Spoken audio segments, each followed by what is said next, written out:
আমাদের দেশে যখন যুদ্ধ হয়েছে আমার বাবা মায়ের কাছে গল্প শুনেছিলাম যে পাক হানাদার বাহিনীরা এসে আমাদের ঘরে ঘরে নক করতো, মানুষদেরকে ধরে নিয়ে যেত এবং মা বোনের উপর অত্যাচার করতো।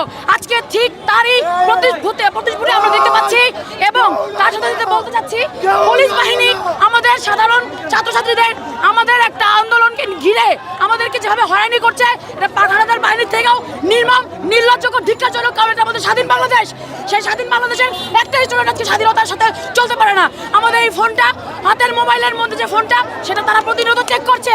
তারা যাদেরকে পাচ্ছে আন্দোলনের কোনো ফুটেজ, তাদেরকে গ্রেফতার করছে, তাদেরকে হয়রানি করছে। আমার ভাই বাসায় ঘুমাতে পারছে না কেন? আমরা কেন সাধারণ ছাত্রীরা আমাদের উপরে কেন পুরুষদের হাত পড়বে? কেন আমাদেরকে টর্চার করা হবে? কেন আপনারা কি দেখেন নাই? এতগুলো মিডিয়া আপনারা কি দেখেন নাই? আপনারা কি সবাই অন্ধ? আপনারা কি সরকারের পাচাটা কেউ? যদি পাচাটা হয়ে থাকেন তাহলে কারো দরকার নেই। I am sorry to say, কারণ বাংলাদেশে সবাই এখন পাচাটা কুকুর হয়েছে এই সরকারের। ধিক্কার জানাই এই সরকারের, নিন্দা জানাই এই সরকারের এবং এই সরকারের পতন দাবি করি আমরা সকল স্টুডেন্ট।